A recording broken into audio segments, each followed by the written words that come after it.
ingrese sin permiso. Entonces ya van a entrar todos directamente.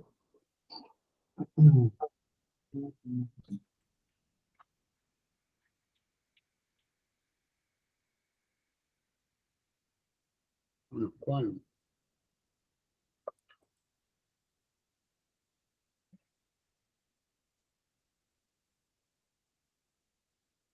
Bien. ¿Te parece que vamos arrancando, Leandro? Ya estamos ya en tiempo. Go Bueno, ahead. Cuando digan. ok. Bueno. Es para presentarnos a los dos y cuando termina él, una breve presentación nuevamente a mí para que no quede los que entraron en el medio. Ya estamos. ¿Entendés? Bueno, bienvenidos a todos a este nuevo encuentro, el sexto módulo del curso de Principios y Aplicaciones de Estimulación Magnética Transcranial en Neuropsiquiatría, siempre teniendo en cuenta la evidencia y experiencia. Hoy nos van a acompañar el doctor Máximo Zimmerman y el doctor Leandro Piedemonte. El doctor Zimmerman es neurólogo, se doctoró en neurociencias en el Hospital Universitario de Hamburgo, Alemania. Fue neurólogo del staff del hospital durante 10 años, dirigiendo el programa de neurorehabilitación de dicha institución y forma parte del laboratorio de neuroestimulación e imágenes funcionales de dicha institución. Regresó a Argentina, repatriado por el Ministerio de Ciencia y Tecnología de la Nación en el 2016.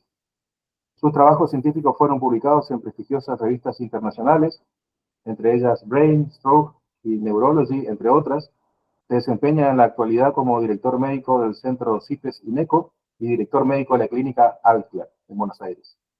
Su labor y la de su grupo de profesionales radica en la recuperación de pacientes con trastornos y secuelas neurológicas.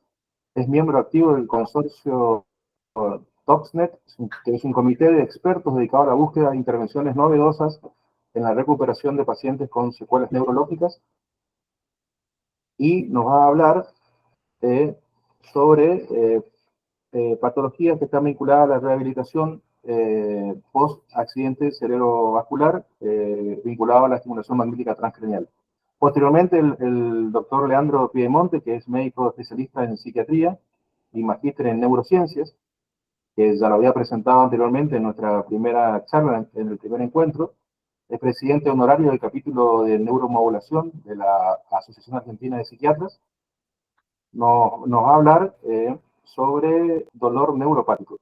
Así que, bueno, Máximo, te cedo la palabra. Nos ponemos a disfrutar de esta buena charla que seguramente vamos a tener gracias a tu presencia.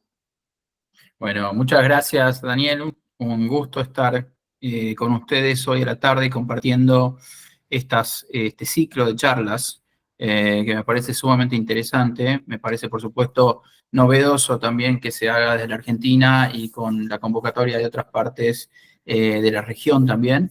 Y bueno, yo sé que las preguntas van al final, de todas maneras, mi intención es dar un abordaje bastante práctico de lo que se está haciendo con estimulación no invasiva cerebral en la recuperación del accidente cerebrovascular, del stroke. Para eso, vamos a comenzar a situarnos sobre qué es el accidente cerebrovascular y por qué es tan importante desde un punto de vista neurológico, pero también de un punto de vista que engloba distintas especialidades, tanto como la fisiatría, la psiquiatría también, la cardiología, pero también la neuropsicología, la terapia ocupacional. ¿Por qué? Porque los pacientes que tienen una ACV son pacientes que tienen una enfermedad crónica y que necesitan reinsertarse, tanto desde el punto de vista social, laboral o familiar. En realidad, la mayoría de las intervenciones en los últimos 10 años tuvieron como predilección el accidente cerebrovascular agudo. Es por eso que se confeccionaron y se crearon las unidades de stroke, que son muy similares a las unidades de cuidados cardiovasculares, donde el paciente se hacen escalas permanentemente, tomografías, controles neurológicos seriados, y lo que se pretende es tener una mejor evolución desde el punto de vista neurológico de estos pacientes. Después, con el advenimiento de la terapia de reperfusión endovenosa con RTPA, También se sabe que los pacientes que están atravesando un stroke agudo tienen una ventana terapéutica, es decir, que si se aplica esta medicación, los pacientes pueden recuperarse en su gran mayoría y con menor cantidad de secuela. Esta ventana y la ventana ampliada, que puede llegar hasta las 6 horas, es un elemento que sin duda cambió la sobrevida de pacientes con ACV. ¿Se escucha bien? Sí, muy bien. Perfecto. Por otra parte, también se mejoró la tecnología intervencionista con el tema de coils, de sistema de aspiración, con el tema de stents. Entonces, esto permitió también, de alguna manera, toda la trombosis que puede existir en una arteria, poder liberarla y poder mejorar la circulación nuevamente en pacientes con stroke. Ahora bien, ¿qué pasa en el estadio crónico? Estamos hablando que el stroke es la primera causa de discapacidad a nivel mundial y que la incidencia es realmente muy alta. Pero únicamente un 10% de todos estos pacientes pueden tener una recuperación completa después del año del accidente cerebrovascular. Y en la gran mayoría, los pacientes quedan con algún tipo de secuela.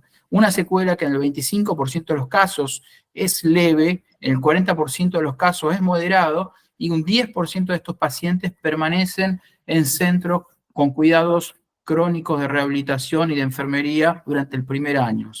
Sin contar que hay un 15% de pacientes que muere a raíz del accidente cerebrovascular. Entonces, una de las ideas y el compromiso mayor que tiene la rehabilitación neurológica es poder mejorar el grado de recuperación de estos pacientes. Cuando hablamos de las dificultades preponderantes que tienen estos pacientes, vemos que la dificultad para mover el miembro superior, es decir, una paresia braquial, está presente en el 75 y casi 80% de los pacientes y compromete activamente la calidad de vida de los mismos. Es por eso que es sumamente importante concentrarse en intervenciones que puedan mejorar el tema de la funcionalidad del miembro superior. Por supuesto, existe también la afasia, que es un trastorno del lenguaje, que el paciente también necesita hacer un tipo de terapia específica y problemas de la estabilidad, de balanceo, problemas psiquiátricos, problemas de dolor crónico que estábamos hablando y que seguramente después Leandro lo menciona. Entonces realmente hay una gran cantidad de secuelas y compromisos que son importantes abordar. Tal vez la piedra angular hoy por hoy para el tratamiento de rehabilitación consiste en entrenamiento. El entrenamiento es la base de la recuperación para un paciente con accidente cerebrovascular. En el último tiempo, el advenimiento de técnicas modernas de rehabilitación permitió, de alguna manera, aumentar la intensidad del entrenamiento.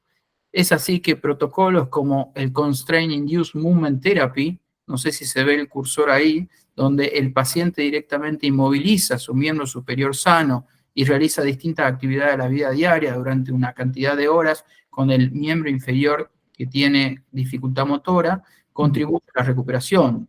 Después existen ortesis dinámicas de entrenamiento, tanto mecánicas como eléctricas, para mejorar la funcionalidad, pero también existen, otras intervenciones que tienen que ver con la realidad virtual y con la robótica. En este caso, como podrán ver en el video, es un paciente que tiene un exoesqueleto, que está utilizando un exoesqueleto para miembro superior y utiliza un programa de realidad virtual donde le permite ejercer sin el peso de la gravedad en movimientos que son muy ecológicos. Entonces, a través de estos protocolos podemos aumentar la intensidad del entrenamiento y, por supuesto, mejorar la recuperación del miembro superior en nuestros pacientes. Pero, ¿qué pasa? La mayoría de las veces todo esto sigue siendo insatisfactorio. Por eso que tenemos que pensar más allá de la caja. O sea, tenemos que buscar nuevas estrategias y volar un poco más en lo que podemos ofrecerle a nuestros pacientes. Entonces, una posibilidad de hacer el entrenamiento más eficiente es a través del empleo de medicación, como ser medicamentos que están de alguna manera relacionados con efecto neuroprotector y con efecto adaptativo cerebral, o el uso de técnicas no invasivas de estimulación cerebral, que es lo que vamos a hablar ahora. Cuando hablamos dentro de las técnicas de invasión, de estimulación no invasiva cerebral, que ustedes ya participaron de las otras charlas y estoy seguro que hablaron bastante sobre las características del TMS, y por ahí mencionaron un poco sobre el TDCS, es decir, la estimulación por corriente directa. Es importante saber que existen diferencias entre ambas técnicas y que no es lo mismo una técnica que la otra. Cuando hablamos de TMS, estamos hablando de una técnica que es costosa, que a través de un coil, una bobina, nos permite estimular o inhibir un área muy específica de la corteza cerebral. Hay diferentes bobinas que tienen mayor penetrancia. Lo que estamos aplicando es un pulso magnético, que el pulso magnético en el tejido se convierte en un pulso eléctrico, y esto directamente genera la despolarización de axones, es decir, que genera la activación o inhibición de un área muy específica. En contrapartida, el TDCS es un aparato que es un neuromodulador. ¿Por qué neuromodulador? Porque yo no estoy generando potencial de acción, lo único que yo hago es hacer más excitable un grupo de neuronas. ¿Y cómo funciona? A través de uno o más electrodos que generan una dirección de corriente del ánodo al cátodo, y esto genera una zona de mayor excitabilidad o mayor polarización o inhibición. Entonces, son totalmente diferentes. Por supuesto que el TMS es más versátil, me permite realizar distintas mediciones, es mucho más focal, es mucho más costoso también, pero es interesante tener en cuenta que no es solamente el TMS la única técnica de estimulación cerebral no invasiva. Lo más interesante es que de acuerdo a la patología, a lo que nosotros queramos estimular o la patología que vayamos a tratar, podemos elegir indistintamente uno o el otro, o en algunos casos poder combinarlo, como le voy a mostrar en las siguientes diapositivas. Cuando hablaba de la diferencia del TDC y del TMS, sabemos que ambas pueden realizar una estimulación que sea excitatoria e inhibitoria. El TMS sabemos que con frecuencias por arriba de 5 Hz se considera que es estimulante. Ahora, con frecuencias por debajo de 1 Hz o de 5 Hz en realidad, se considera que puede inhibir un área determinada. Lo mismo pasa con el ánodo y con el cátodo, pero el mecanismo de acción claramente es diferente. El TMS es muy focal, el TDCS no es focal. Se pueden hacer estudios sham control, o sea, placebo control muy fácilmente con el TDCS, no así con el TMS. Por supuesto que van a escuchar que hay bobinas que son sham, o sea, para que la persona no pueda diferenciar si es un placebo o estimulación real. Con respecto a disconfort y dolor, la realidad es que ninguno de los dos genera gran disconfort y dolor. Y otro de los temas es que el costo es mucho más alto con el TMS. El TMS estábamos hablando de que genera un campo magnético, en este caso estamos hablando del coil, de esta figura en 8, donde genera un campo magnético que penetra el tejido celular subcutáneo, que penetra también la parte ósea y que va a estimular la corteza cerebral. Es importante tener en cuenta que no todos los coils son iguales. Depende mucho también lo que vamos a estimular con la frecuencia que vamos a hacer, la intensidad del aparato. Depende también el tiempo. Depende también si hay cambios en la región cortical. No es lo mismo estimular a un paciente que tiene una lesión estructural como un stroke, que tiene mayor cantidad de líquido cefalorraquídeo, es decir, que tiene mayor conductancia esa área. Y por supuesto influye mucho si el paciente está tomando medicación. Los primeros estudios con TMS en voluntarios sanos mostraron que la carbamazepina, por ejemplo, las benzodiazepinas influyen mucho en el after effect, el efecto posterior que podamos tener con el TMS. Una vez que se genera el campo magnético, esto se traduce directamente a la estimulación y a un potencial evocado motor en el axón. Lo más interesante de todo esto es que uno puede haber cambios en la conducta, pero también puede verse cambios en estudios funcionales, como el electroencefalograma, como el PET, como la resonancia magnética funcional, como el SPECT. Entonces, realmente se ven cambios después de la realización de distintos protocolos, no solamente conductuales, sino también neurofisiológicos. Cuando hablamos de TMS, estas ondas que fueron magnéticas y que se traducen en una onda eléctrica, si nosotros estimulamos la corteza motora primaria, como se hicieron en muchos estudios, lo que vamos a obtener es un movimiento de la mano, de una región, de un músculo muy específico, que puede ser el primer dorsal interóseo, puede ser el APB. Entonces, lo que vemos es la conductancia o la conductividad que existe en el haz córtico-espinal. El haz córtico-espinal que se decusa, vamos a poder evaluar la latencia del estímulo y podemos evaluar también la amplitud del estímulo. Esto es lo que se conoce como Motor Evoked Potential. El Motor Evoked Potential, el potencial evocado motor, realmente nos permite medir la excitabilidad del haz córtico-espinal. Otra característica que es importante tener en cuenta cuando hacemos la estimulación del TMS es que podemos tener un efecto remoto. Es decir, cuando nosotros estimulamos en una corteza motora, puede, porque realmente todo el tejido cerebral tiene una conductancia, tiene una impedancia determinada, puede transmitir el impulso eléctrico a otras partes del sistema nervioso. Entonces, si bien es muy focal, puede existir un efecto remoto de la estimulación.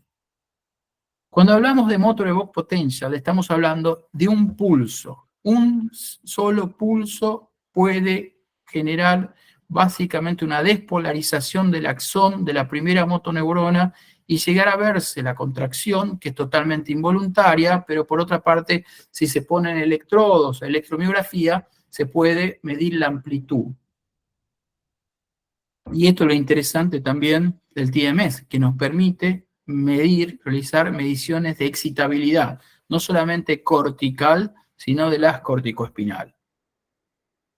Muy bien, ahora vamos a hablar de distintos setups del TMS. Cuando nosotros estimulamos áreas que están por fuera de la corteza motora y queremos conservar la focalidad, es decir, la resolución espacial del TMS por lo general es de 1 centímetro por 1 centímetro, es muy focal, relativamente focal a comparación del TDCS. Entonces tenemos que utilizar un equipo de neuronavegación cerebral.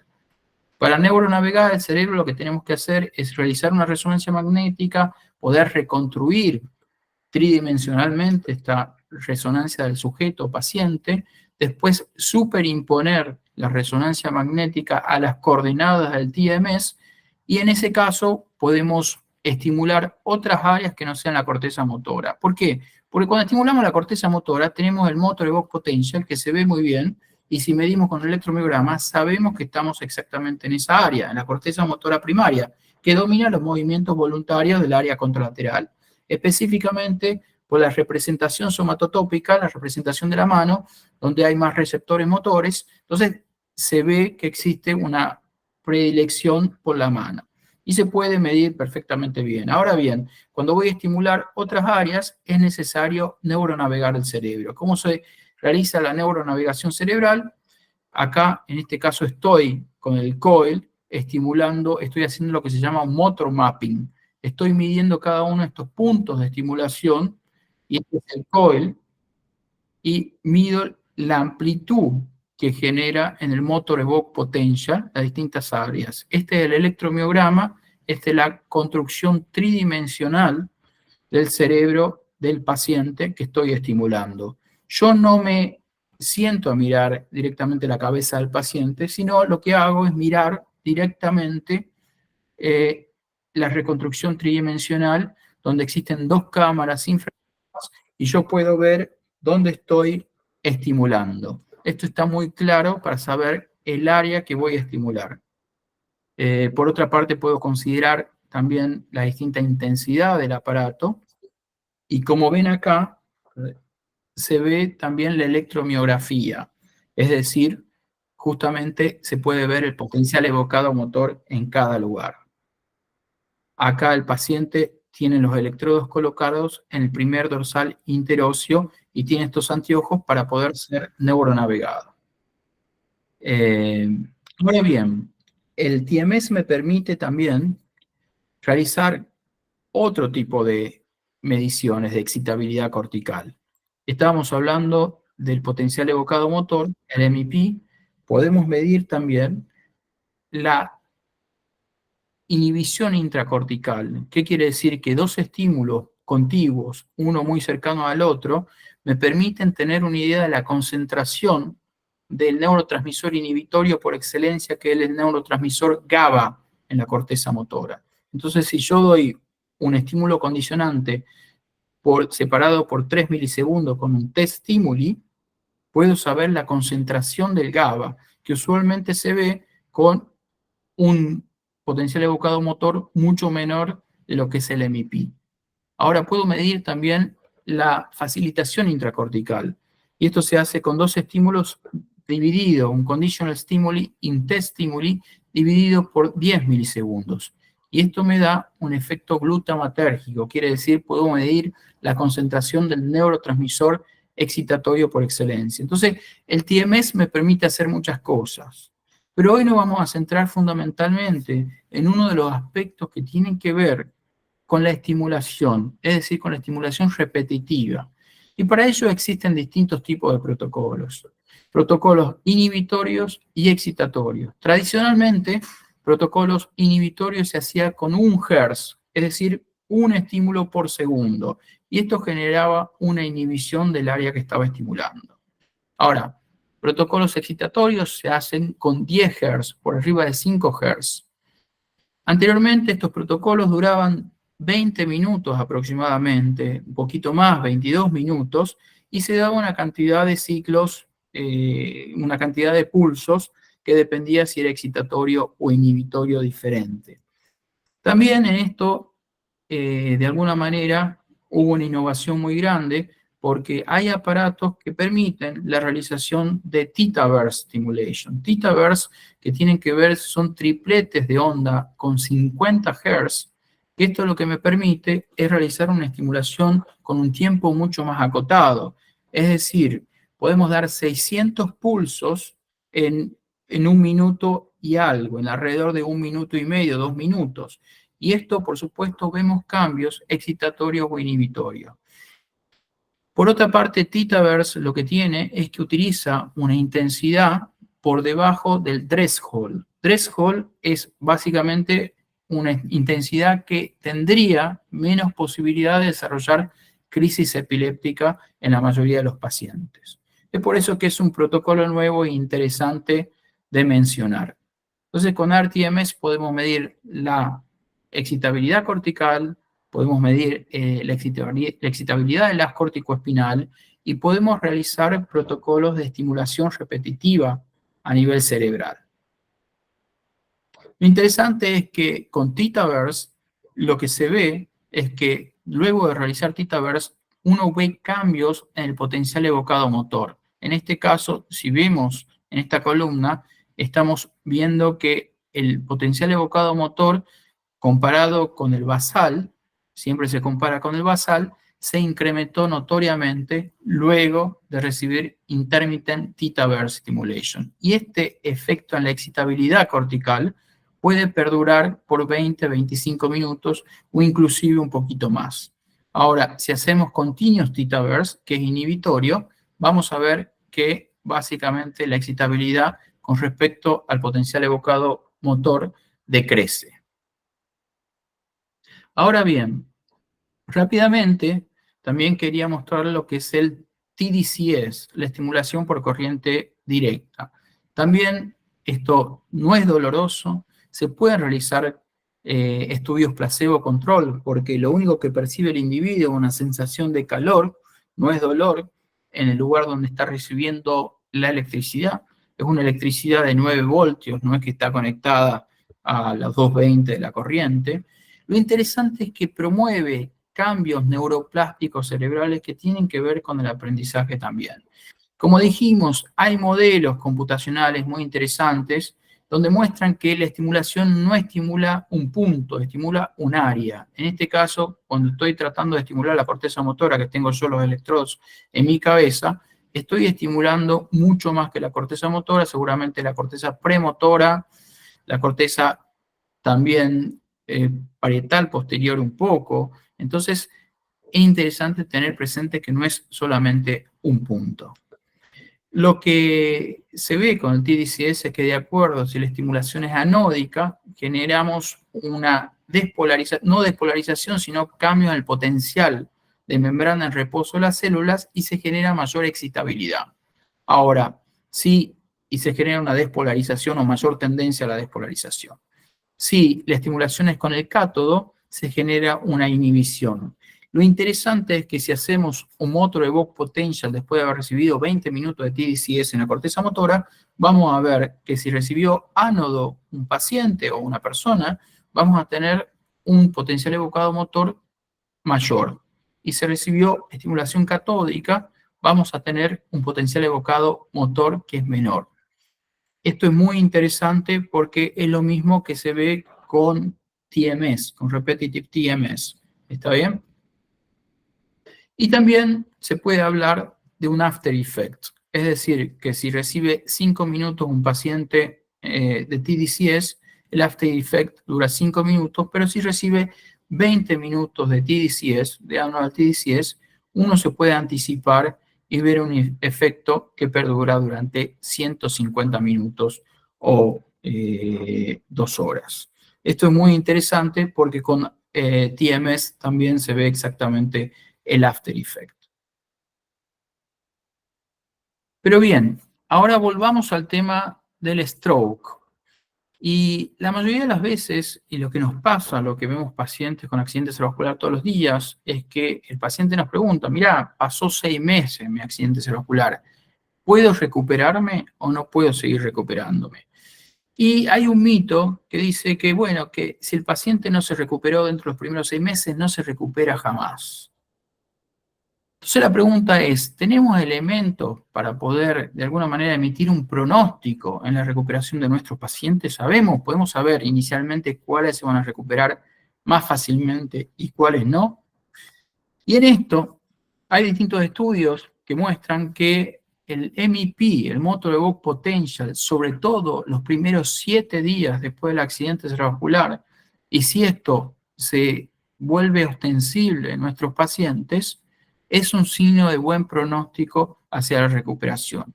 Es decir, que si existe una excitabilidad de la corteza primaria y del haz córtico-espinal para poder mostrar un motor evoked potential, quiere decir que tiene más chance de recuperación. Por supuesto que también existen estudios de resonancia magnética con tractografía, en este caso con el uso de fracción de anisotropía, donde se evalúa el tema de la sustancia blanca y se pueden ver los distintos haces. Y existen marcadores clínicos. Un trabajo que es muy interesante en el último tiempo es el trabajo de Cathy Stiniar, que es de Nueva Zelanda, que él hizo un algoritmo mediante el uso de TMS y el uso de algunas escalas muy simples, como si el paciente en el día 3 de realizado el accidente cerebrovascular, si puede realizar más que nada una extensión de los dedos y una abducción del hombro. Si es que puede hacerlo, el paciente va a tener mejor chance de recuperación. Ahora, si el paciente no puede hacer ese movimiento, hay que ver si tiene MEP. MEP, Motor Evoked Potential. Si el paciente no tiene MEP, la verdad que la recuperación es bastante pobre. Ahora, si el paciente tiene Motor Evoked Potential, la recuperación es buena. Entonces, realmente el TMS también nos sirve para poder emitir un pronóstico a futuro con respecto a la recuperación de los pacientes que tienen una ACV. Entonces, también tiene una finalidad diagnóstica. Por otra parte, otra de las cosas que es importante es que este protocolo PrEP pudo ser validado desde el punto de vista clínico. Entonces, se vio que realmente hay una consideración, una correlación muy alta entre aquellos pacientes que tuvieron MEP y que realizaron esta pequeña escala con lo que pasa en la práctica clínica. Acá se midió más de 200 pacientes con accidente cerebrovascular utilizando este protocolo y se vio que la correlación era realmente muy alta. Pero bien, ¿qué modelos animales tenemos nosotros para decir que la estimulación no invasiva cerebral podría ser beneficiosa en la recuperación de nuestros pacientes. En este caso, lo que quiero compartir con ustedes es el caso de este roedor. Lo que se hace es se enseña una tarea con el tren superior a poder agarrar distintas semillas y después se genera un accidente cerebrovascular. Luego de generar el accidente cerebrovascular, se pone una estimulación de la corteza motora, una estimulación eléctrica. Lo interesante de todo esto es que aquellos animales que realizaron estimulación eléctrica y nuevamente el entrenamiento, tenían realmente una performance muy por arriba que aquellos animales que tenían el stroke, pero hacían únicamente un entrenamiento. Entonces, esto es interesante como un modelo animal que realmente se vio en los 2003, en los primeros años, luego del 2000, y lo que de alguna manera sentó las bases para poder investigar qué pasa si nosotros empezamos a inyectar corriente en el ser humano para tratar de mejorar la recuperación del accidente cerebrovascular desde el punto de vista motor. Otro punto que es muy interesante es poder saber qué pasa en el cerebro de los pacientes con un accidente cerebrovascular. Y para ello la resonancia magnética funcional también nos sirve de ayuda. Esto es muy interesante, ¿por qué? Porque aquellos controles que se le pide dentro del resonador magnético funcional que muevan su mano derecha, tienen una activación bastante circunscripta en la corteza motora del lado contralateral. Por supuesto, hay un poco de activación de la corteza motora suplementaria y el paciente está prestando atención, por eso tiene activación de áreas prefrontales también. Entonces, esto es lo que pasa con el consumo de oxígeno directamente en estas áreas específicas. Ahora bien, ¿qué pasa con un paciente que tiene un accidente cerebrovascular y no puede mover su mano derecha? Cuando entra el resonador y se realiza una resonancia magnética funcional y se le pide que mueva su mano derecha, lo que se ve es básicamente una activación mucho mayor de la corteza motora contralateral, que es la corteza motora afectada. Se ve una activación de la corteza ventral, pero también se ve una activación de la corteza motora sana, que es un tema sumamente interesante porque nadie sabe o no se sabía muy bien cuál era la razón de la activación de la corteza motora sana. Muchos decían que esto mejoraba la recuperación de los pacientes y muchos decían que podría estar comprometiendo la recuperación. ¿Por qué cuando un paciente mueve su mano derecha tiene activación bilateral? Y esto se ve en el índice de lateralidad. Uno ve que los controles tienen un índice de lateralidad mucho más marcado, en cambio los pacientes no. O sea, hay una activación bilateral. Como que se necesita más recursos para poder llevar a cabo de alguna manera igual movimiento. Esto voy a pasar rápidamente. Esto es contenido más... Sí, perdón. Perdón, aviso porque veo que hay mucha gente que se sumó, perdón que te interrumpa, Sí. porque quiero avisar a la gente que no estuvo al comienzo que el doctor Leandro Piedemonte ya en unos minutos nos va a dar una charla sobre el tratamiento del dolor. Quiero avisar a la gente para que también estén al tanto y bueno, también compaginar un poco esto para que ya llegue su charlita en aproximadamente 10 minutos, ¿podría ser, Máximo? 10, 15 minutos, un poquito más. Dale, por favor. Bárbaro. Dale, gracias. Gracias, Daniel. Es interesante que en base a todo esto, lo que se vio realmente, acá me van a creer, porque no voy a poner a explicarme lo que es esta técnica de resonancia magnética que se llama Dynamic Causal Modeling, pero básicamente lo que se vio es que la activación de la corteza motora sana empeora y compromete la rehabilitación y recuperación de los pacientes con ACV. Esto es algo que se produce en todos los pacientes con accidente cerebrovascular en los estadios iniciales, y de alguna manera es un fenómeno maladaptativo cerebral. Entonces, ¿qué quiere decir? Que esto compromete la recuperación cerebral.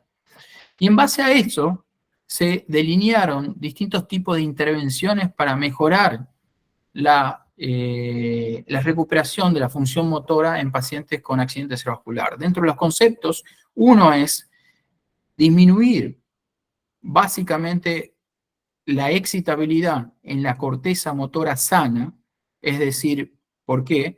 porque disminuyendo la excitabilidad en la corteza motora sana, hay menor influencia interhemisférica sobre la corteza motora lesionada. Entonces, ¿qué es lo que se hace? Básicamente, se inhibe M1, que es la corteza motora. ¿Cómo se inhibe? Se puede inhibir con 1 Hz, con rTMS, o sea, con Repetitive TMS, o con Cathodal TDCS. Pero puede también aumentarse la excitabilidad de la corteza motora enferma, es decir, con un parámetro de high frequency, o sea, por arriba de 5 Hz de Repetitive TMS sobre M1 afectada o con Anodal TDCS.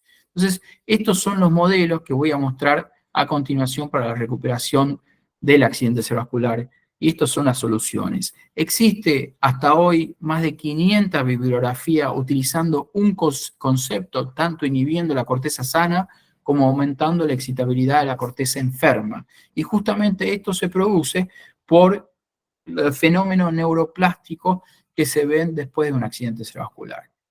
Pero este es el fundamento que se está utilizando.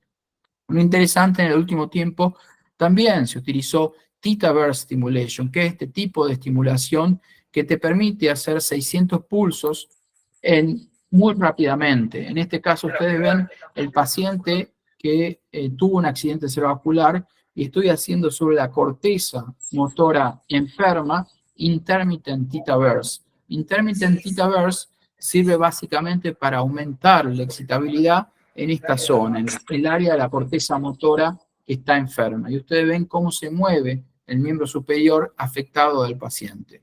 Hace poco hubo una revisión de 18 publicaciones que utilizaron Intermittent Theta Burst para los pacientes en 400 pacientes, y lo que se vio es que existía una mejoría funcional en una escala que se llama de Fugl-Meyer. También había un aumento de excitabilidad. Lo interesante de todo esto es que se vio el beneficio tanto para pacientes con accidente cerebrovascular agudo como para pacientes con accidente cerebrovascular crónico.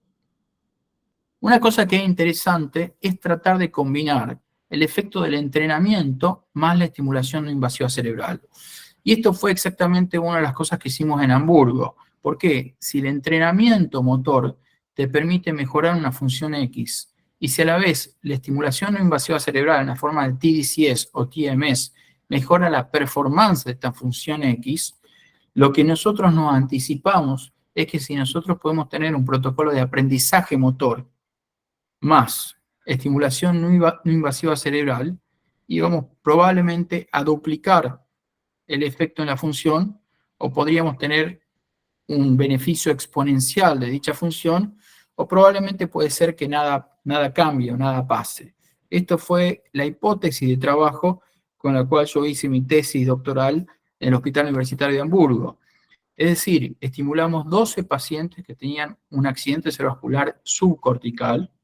Lo que hicimos básicamente es inhibir la corteza motora sana para lograr una mejoría en la función y en el aprendizaje del miembro superior afectado.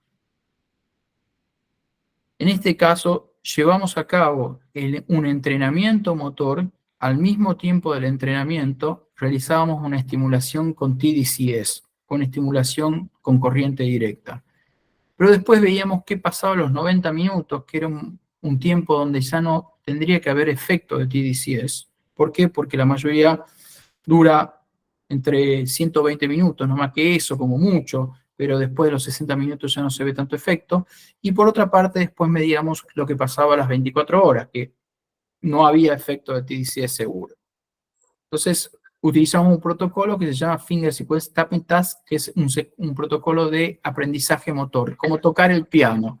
Al mismo tiempo, el paciente recibía estimulación no invasiva cerebral y la consigna era realizar estos movimientos lo más rápido y lo más correctos posibles. Eran 9 elementos que tenía que tocar con una secuencia determinada. Era un protocolo de aprendizaje y lo hacían siempre con su mano afectada. Lo que se vio de manera muy interesante que después de los 90 minutos, los pacientes que desarrollaban y realizaban este protocolo con TDCS, se veía un mayor número de secuencias correctas. no solamente mejoraba el número, el tiempo, sino que mejoraba el número de secuencias correctas. Y más interesante aún, porque este fenómeno estuvo ligado a un fenómeno de aprendizaje, es que al día siguiente se veía que esta diferencia se mantenía, es decir, que los pacientes con TDCS podían llevar a cabo mejor esta secuencia motora que ya la habían aprendido a las 24 horas. Pero ¿de dónde viene básicamente esta diferencia? Viene del entrenamiento. El entrenamiento se realizaba a un nivel distinto con estimulación no invasiva cerebral que cuando se realizaba con sham, con placebo. Y lo que se veía es que el slope of improvement, quiere decir la pendiente de aprendizaje, era totalmente distinta con TDCS. Por otra parte, estos mismos pacientes con TDCS, lo que hacíamos era averiguar los cambios en la excitabilidad cortical. Para ello, utilizamos esta medición de GABA, indirectamente de GABA, y lo que veíamos fundamentalmente es que estos cambios se relacionaban muy bien con una disminución en la inhibición a los 30 minutos. Es decir, si con TMS nosotros podíamos medir el grado de inhibición, veíamos que notoriamente a los 30 minutos existía una inhibición muy grande en aquellos pacientes que habían recibido la estimulación con TDCS. Y esto probablemente tenía que ver con el aprendizaje. Un tema que es muy interesante, que tanto los estudios con TMS como con TDCS, la mayoría de las veces utilizaron pacientes con stroke crónico, es decir, después de 3 meses de ocurrido el accidente cerebrovascular. Pero se sabe también que durante los primeros 10 días existe una inducción a la reorganización, hay cambios metabólicos y hay mayor excitabilidad cortical. Entonces, un poco por esto, lo que se está haciendo hoy por hoy en distintos centros de Europa, y donde el centro madre es el Hospital Universitario de Hamburgo, es un protocolo de estimulación cerebral en los primeros 10 días del accidente cerebrovascular. Lo que estamos haciendo es un screening de los pacientes, es un trabajo multicéntrico que abarca 7 centros en Alemania, 3 centros en Francia, 1 en Austria, 1 en Suiza, 1 en Italia, y el outcome fundamental tiene que ver con la funcionalidad. Lo interesante de todo esto es que el paciente, cuando ingresa al protocolo, se hacen las mediciones con TMS, las mediciones que yo le mostré del Motor Evoked Potential, las mediciones de la excitabilidad cortical.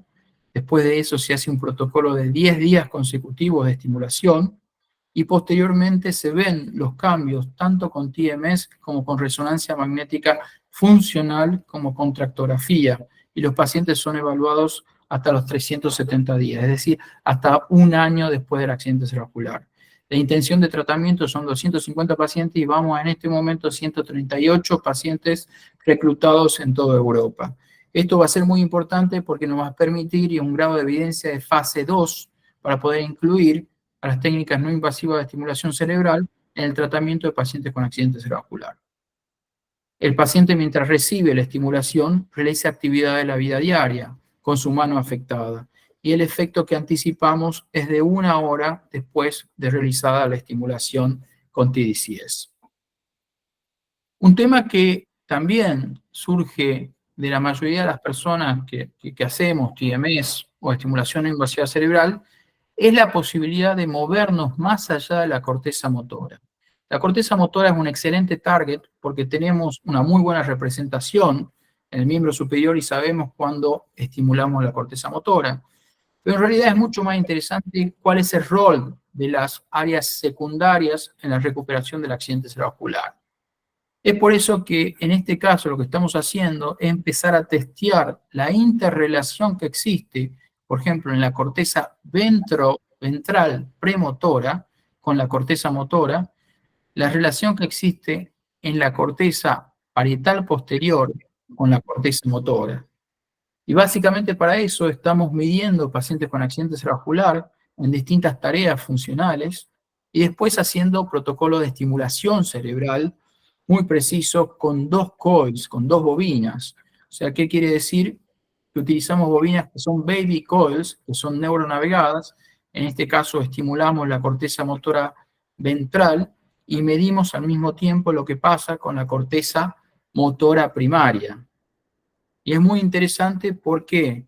Porque una de las hipótesis es que esta área tomaría el control funcional y tendría un proceso adaptativo en la recuperación de los pacientes con accidente cerebrovascular.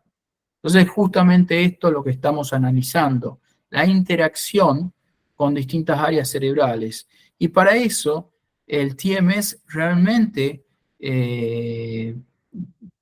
puede darnos una idea temporal y espacial perfectamente sobre la interrelación de distintas áreas. Y esto es lo que vimos, que a un tiempo determinado existe básicamente en los pacientes con accidente cerebrovascular, que está en azul, existe una facilitación entre la corteza motora, ventrolateral premotora y la corteza motora primaria.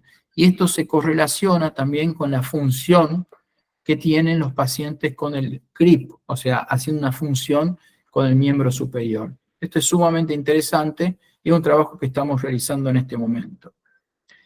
Pero también lo estamos haciendo cuando el paciente realiza distintas actividades de prensión, es decir, que el paciente puede realizar la actividad y ver justamente cómo se desarrolla esta activación y esta facilitación, ¿no? Entonces, en base a esto, el paciente tiene que agarrar el objeto de manera distinta y ver, y estamos nosotros midiendo la facilitación que ocurre en esta área. Doctor, perdón la interrupción, porque en función del tiempo tenemos que dar lugar a la otra. Perfecto. ¿Tengo 5 minutos, Daniel? Está el doctor Piemonte también que tiene que arrancar y ¿Puedo decir las conclusiones directamente? Sí, por favor, por favor. Bueno, un poco para concluir, realmente todos estos trabajos que estamos haciendo con técnicas no invasivas de estimulación cerebral, es importante tener presente que hay que tener noción sobre la localización de la lesión, la estructura, el tiempo después del accidente cerebrovascular, que influencian de alguna manera también la recuperación de los pacientes. Por otra parte, las técnicas no invasivas de estimulación cerebral mejoran la función y la performance motora. Lo que es interesante poder destacar cuál es la diferencia entre la corteza motora y las áreas secundariamente motoras en todo esto. Por otra parte, también lo que vimos de la rivalidad interhemisférica entre las cortezas motoras también.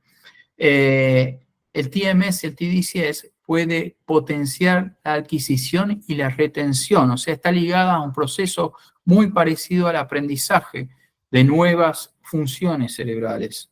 No solamente en pacientes con stroke, sino nosotros también tenemos algunos estudios en pacientes con envejecimiento normal y patológico, en el caso de deterioro cognitivo, y están muy relacionados con procesos de aprendizaje. Por último, que no llegue a mostrárselos, las técnicas de estimulación cerebral pueden hacerse en la casa del paciente. O sea, estamos haciendo protocolos que son home-based. Con todo esto después de la pandemia, un paciente puede llegar a estimularse en su casa. Y por supuesto, tener presente que son necesarios más realización de estudios multicéntricos, randomizados, aleatorizados, placebo controlados, como el estudio que yo les mostré, que es el estudio NETS. Bueno, muchas gracias a todos. Yo soy director médico de CITES y NICO, están todos invitados, y director médico de Clínica ALCLA, que es una clínica de rehabilitación neurológica. Muchas gracias.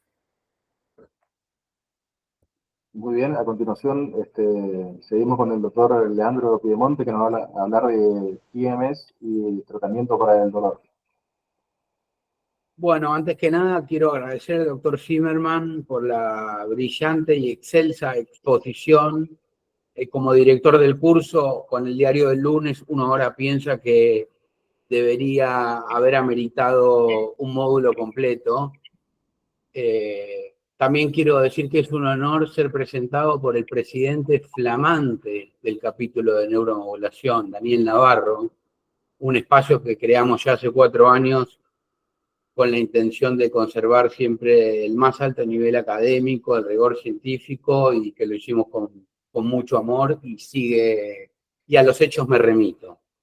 En honor al tiempo voy a tratar de ser conciso y de no entrar por ahí en detalles que pueden buscar en la literatura en PubMed.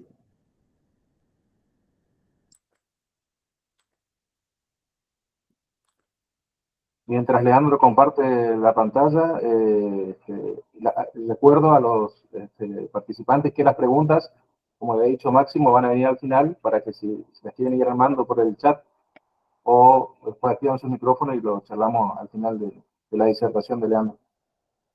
Espectacular. Bueno, bien, el tema que incumbe en esta disertación es puntualmente la utilidad de la estimulación magnética transcranial para el abordaje de los cuadros dolorosos neuropáticos. ¿No estás compartiendo pantalla, Leandro? ¿No se ve? No.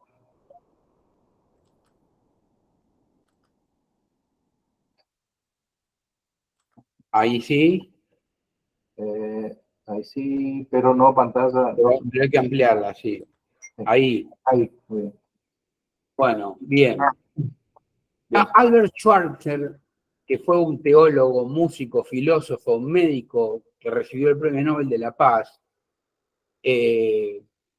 nos dejó, acuñó una frase en la que él expresa que si bien todos morimos y es inevitable la muerte, una de sus más grandes gratificaciones y sensaciones reconfortantes es aliviar a los pacientes del calvario y del sufrimiento.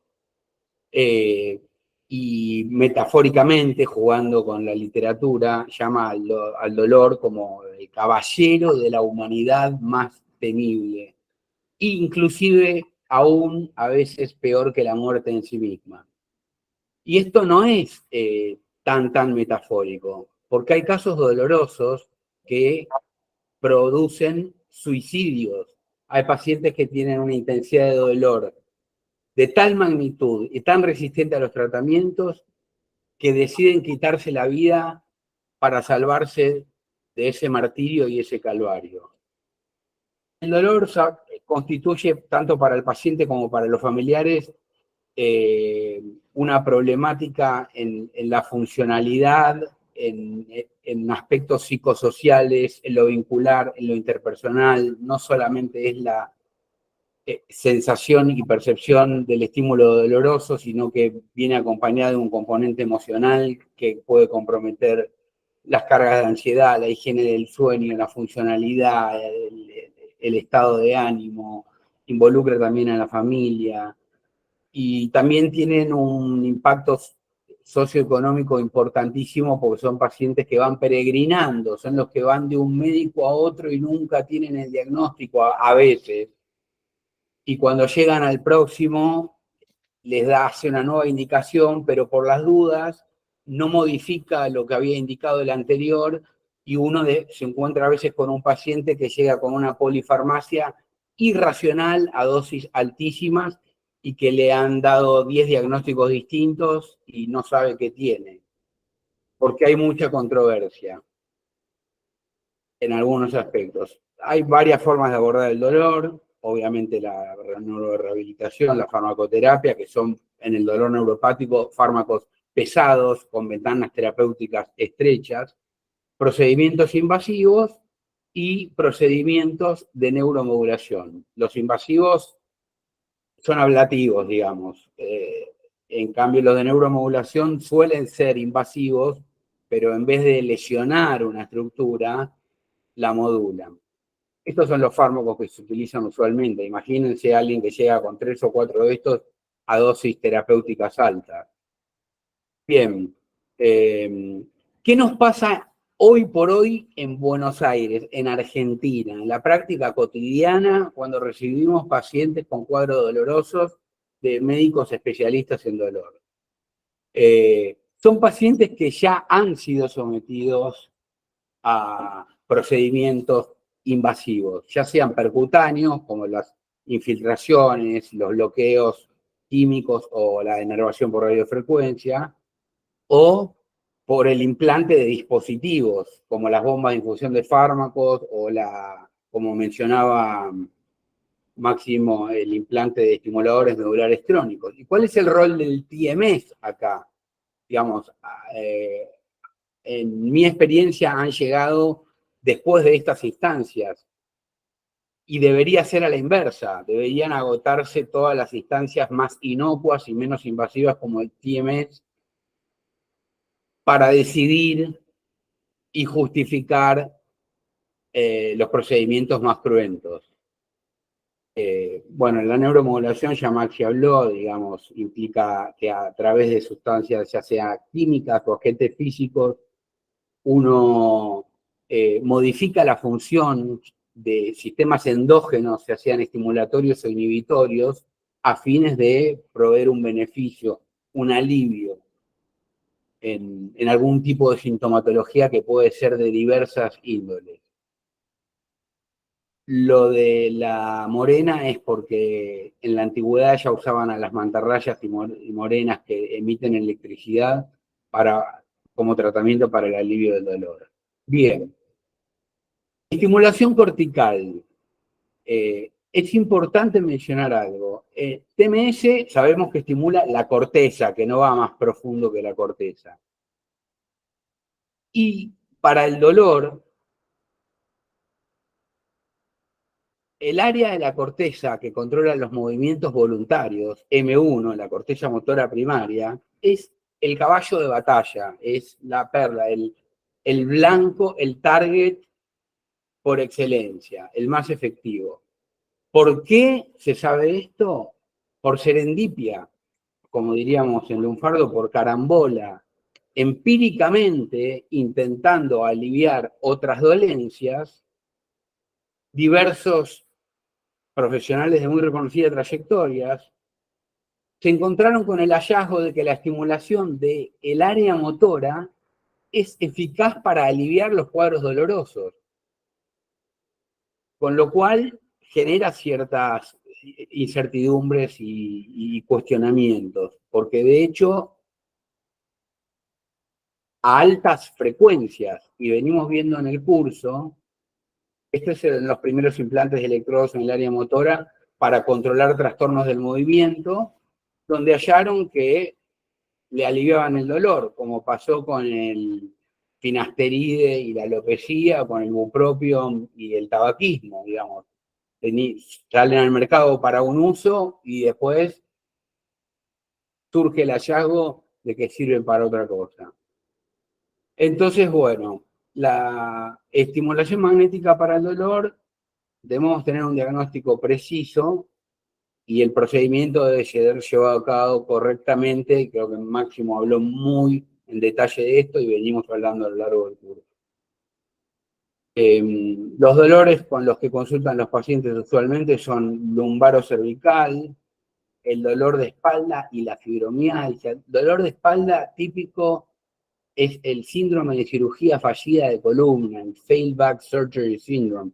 Por eso está tan cuestionada la cirugía de columna a cielo abierto, porque generalmente deja secuelas dolorosas incoercibles con un dolor excruciante que terminan a veces en el desarrollo de un dolor neuropático y circuitos reverberantes que emiten aferentemente por las vías nociceptivas información dolorosa,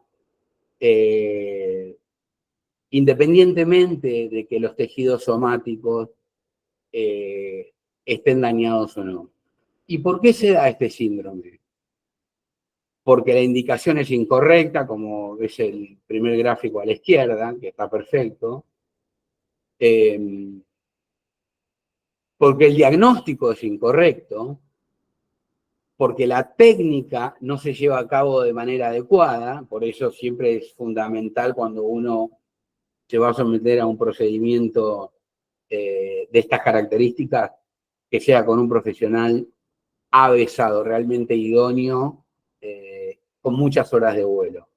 O porque la cirugía trajo como consecuencia una serie de complicaciones que son las que se ven en el cuadro de abajo. Por fibromialgia consultan. Y estos pacientes son los más complicados en el sentido de que la fibromialgia genera controversia. No se ponen de acuerdo. Es importante mencionar que el dolor es un síntoma, no es una entidad nosológica en sí misma. Es como la fiebre o el prurito. Sin embargo, a esta altura ya casi es una entidad nosológica per se. Existe la Sociedad Internacional para el Estudio del Dolor, la Asociación Argentina para el Estudio del Dolor, que hoy nos está avalando y nos está auspiciando. Hay especialistas en dolor que suelen ser anestesistas, reumatólogos, traumatólogos, neurólogos, psiquiatras. Y con el tema de la fibromialgia no se ponen de acuerdo.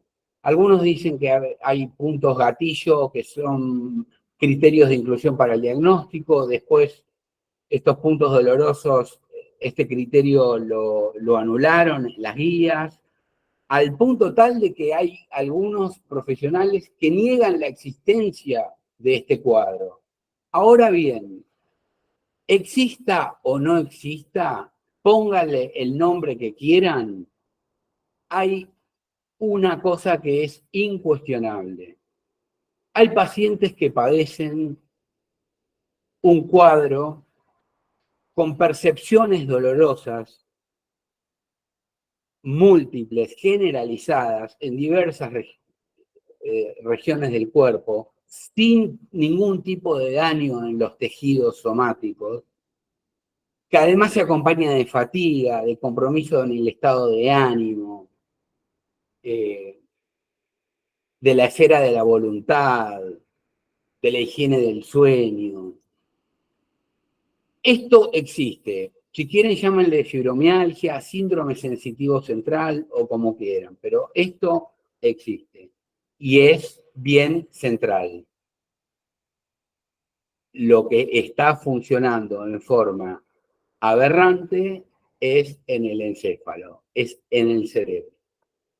Bien. Y después, muy común, los dolores de cabeza y cara, como las neuralgias de los diferentes pares craneales, la migraña o el cluster head. Ya sabemos lo que es la estimulación magnética transcraneal, no hay nada más que decir a esta altura del curso. Y bueno, en forma sucinta vamos a repasar algo de evidencia. Por ejemplo, este es un artículo que evalúa 3 tipos de estimulaciones distintas a alta frecuencia, en lo cual quiero hacer un parate y enfatizar. Estamos hablando de que para aliviar el dolor utilizamos como blanco una estructura cortical que está involucrada en los movimientos y además a alta frecuencia. Cuando las generalidades nos enseñan que la alta frecuencia estimula y la baja frecuencia inhibe. Por sentido común y con conocimientos básicos del médico, uno pensaría, bueno, lo más racional sería usar como blanco el área sensitiva primaria, 312, a baja frecuencia, porque ahí hay algo que está de más. Hay una información nociceptiva dolorosa que está exacerbada. Bueno, paradójicamente es el área motora y es a alta frecuencia. Y esto nos pasa también con los fármacos, que nos explican los mecanismos de acción, de que va a actuar a tal nivel y por eso va a modificar clínicamente tal aspecto y a veces no hay correlato. En este estudio hallaron que estimulando alta frecuencia, 5, 10 Hz, con 500 pulsos y 10 Hz, 2000 pulsos, versus sham, el mayor beneficio se obtuvo con 10 Hz y con 2000 pulsos. Y en el gráfico de abajo vemos la diferencia de la reducción del puntaje de la escala de evaluación, la escala visual análoga. Ya nos lo dijo el doctor Camprodón en la charla que dio él, la dosis importa, dosis matter. Inclusive podemos llevarlo a dosis altas contando con las guías de consenso que nos permiten mitigar a las mínimas posibilidades las chances de un evento íctico convulsivo. Bueno, este estudio también en M1, otra salvedad. Uno, ¿qué pensaría? Bueno, está bien, acepto que es el área motora y no la sensitiva, pero debería ser la superficie del área motora que se corresponde con los músculos de la de la parte del cuerpo que está doliendo. Sin embargo, fíjense cómo en 50, en estos casos, de los cuales algunos son de neuralgia del trigémino, la mitad, y otros de dolor post-ACV, el blanco que se usa dentro de la corteza motora es el que provoca movimiento de la mano contralateral, no de la cara en la neuralgia del trigémino, por ejemplo. Este es un estudio a 5 días consecutivos a 20 Hz. Bien. Todos alta frecuencia, M1 también, 40, 10 sesiones. Acá lo que evalúan es el uso de la estimulación magnética en la neuralgia post-herpética. Es un caso doloroso muy complicado porque es muy resistente al tratamiento y es más complicado aún en pacientes añosos y el dolor es de altísima intensidad y genera un sufrimiento subjetivo realmente notable, significativo, mucho malestar y compromiso funcional y de la calidad de vida. Y han hallado que la comparación de el placebo con la estimulación nos muestra que hay una diferencia estadísticamente significativa tras 10 sesiones y luego en un seguimiento a posteriori, un mes después del protocolo y 3 meses después. Bien. Este estudio tiene de interesante que además de evaluar las intensidades del dolor, evalúa su comportamiento a través del tiempo, ya sea cuánto la latencia, cuánto tarda en empezar a mejorar, aliviar y cuánto dura ese alivio. Siempre a alta frecuencia, M1, se hicieron 9 días consecutivos, se evaluó hasta las 6 semanas, y en 28 casos hubo una notable mejoría. Lo que se observó es que, a ver, eran muchos pacientes. Algunos tenían dolor hacía 6 meses y el que más tenía dolor hacía 27 años. Se observó que aquellos que padecían dolor desde hace 5 años o menos respondían mejor que aquellos que lo traían desde antaño. De manera tal que por sentido común podemos deducir que cuanto antes empecemos, mejor. El gráfico de abajo a la derecha muestra las reducciones en la escala visual análogas de dolor, siendo 0 ausencia de dolor para el paciente y 10 el peor dolor que se pudiera imaginar. En la del medio, en la de aquellos pacientes que no respondieron, y en la de la derecha, cada columna horizontal representa a cada uno de los pacientes que respondieron. Y fíjense la variabilidad, como hay pacientes que respondieron al día de la estimulación hasta el otro extremo después de 40 días del protocolo. Bien. Ahora sí que vamos a mencionar algo importante, que es que un grupo de investigación, a sabiendas de que M1 era el blanco por excelencia, investigó la utilidad de la estimulación de la corteza prefrontal, que es el caballo de batalla para la depresión, que a su vez es la indicación por excelencia de la primera aprobación, indicación formalmente aprobada para TMS.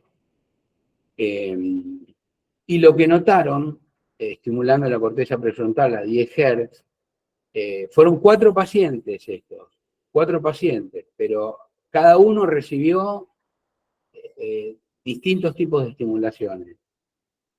Y lo que se vio es que, en promedio, la intensidad del dolor disminuyó en cada día. Ellos tenían un calendario diario para ir llenando según su percepción.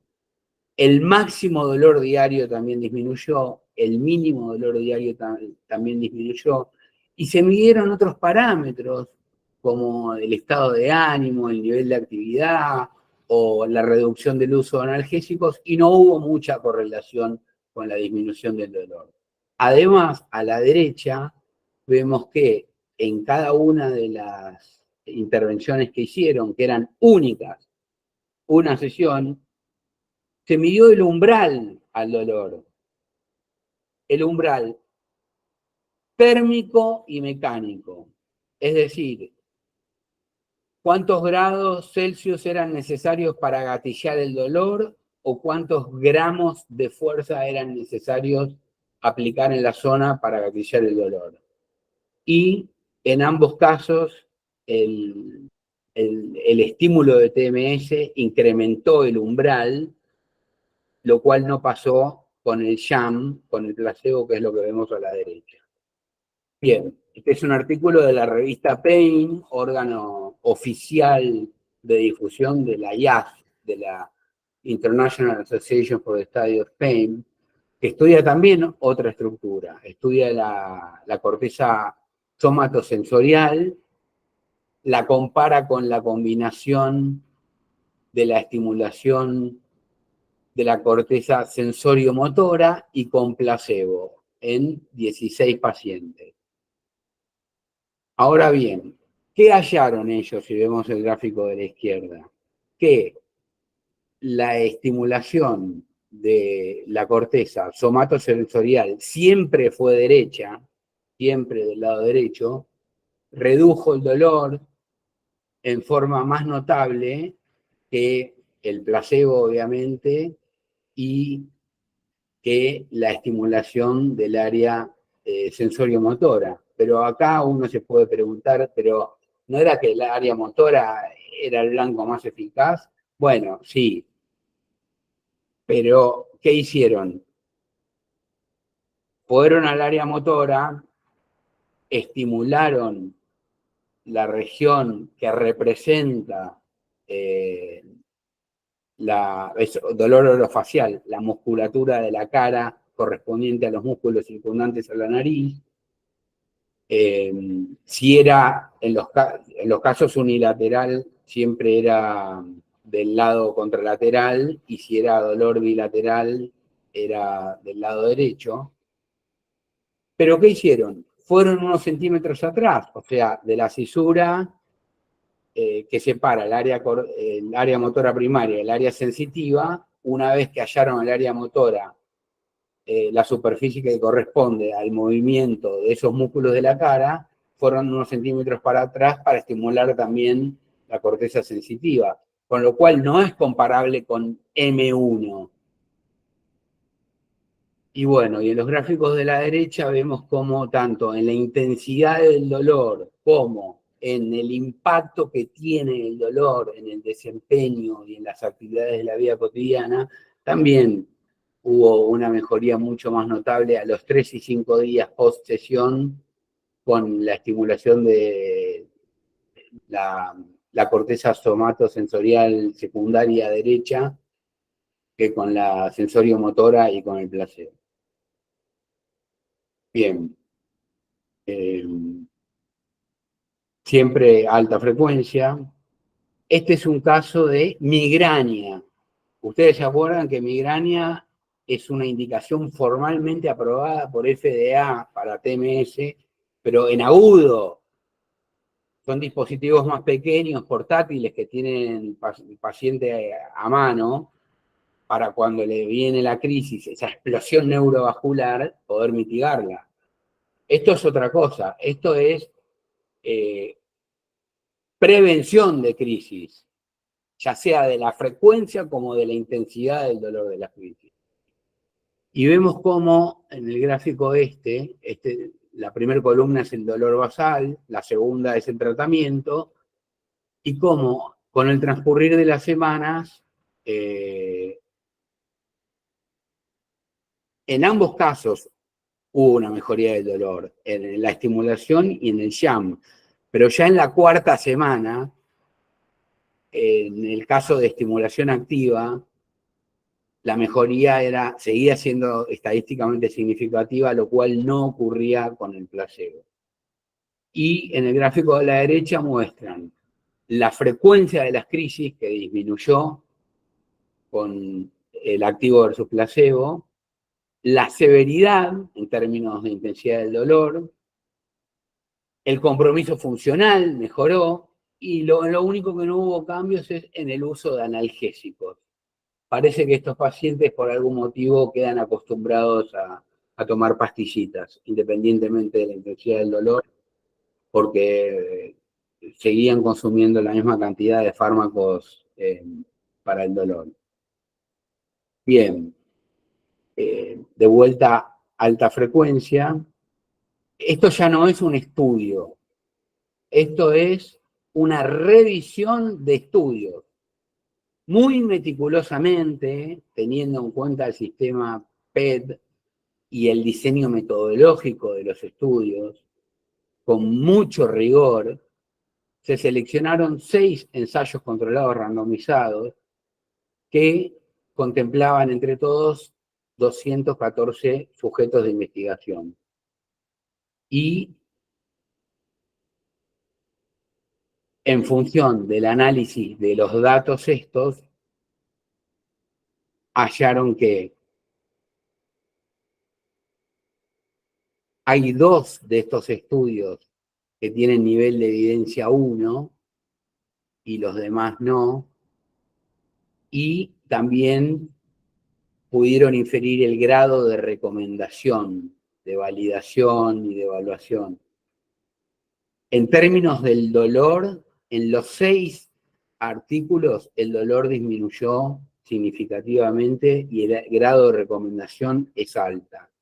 Ya cuando empezamos a ir a otras esferas como las medidas con el inventario de Beck o los reportes de autoadministrados de depresión, la calidad de vida y demás, no tuvieron el mismo grado de recomendación que para el dolor. Pero bueno, es razonable. Estamos tratando a un paciente apuntando a una estructura con unos parámetros para aliviarle el dolor. Para las demás esferas tenemos otras cosas. Bien. Este es interesante porque nos incumbe a nosotros, es latinoamericano, ¿eh? Es un consenso que fue igual publicado en la revista Pain, que es de muy alto impacto, es de la IAS, es el consenso latinoamericano y del Caribe sobre modalidades, como hablaba Máximo, no invasivas para el tratamiento del dolor crónico. Y bueno, obviamente que incluyen la estimulación de corriente directa. Yo, como sabía que Maxi iba a abarcar este tema, me circunscribí estrictamente a mencionar que de TMS incluyeron 22 estudios controlados randomizados y que concluyeron que había un nivel de evidencia A para la estimulación de alta frecuencia de la corteza motora primaria para fibromialgia y dolor neuropático. Un nivel de evidencia B utilizando alta frecuencia en M1 para el dolor miofacial, musculoesquelético, síndrome del dolor regional complejo, migraña, y nivel de evidencia B en contra de la estimulación a alta frecuencia en la corteza prefrontal dorsolateral.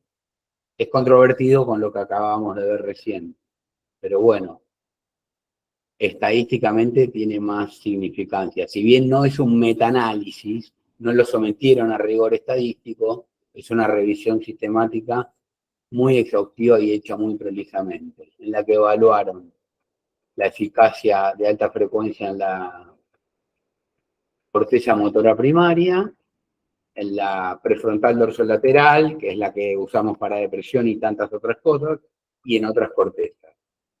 Esta es otra revisión sistemática, acá que va desde el año 2000 al 2018, también muy meticulosamente, con criterios de inclusión muy estrictos, eligieron 12 artículos que involucraban a 350 sujetos de investigación y concluyen que la alta frecuencia sobre M1 provee de una rápida respuesta, de una corta latencia de acción y de una larga duración del efecto, y que la baja frecuencia en la corteza prefrontal dorsolateral provee un efecto prácticamente nulo. Utilizaron la escala visual análoga y investigaron estas tres cortezas: la prefrontal dorsolateral, la somatosensorial y la motora. Otro review, rápidamente, 11 estudios, TMS versus placebo, 162 de casuística de sujetos de investigación.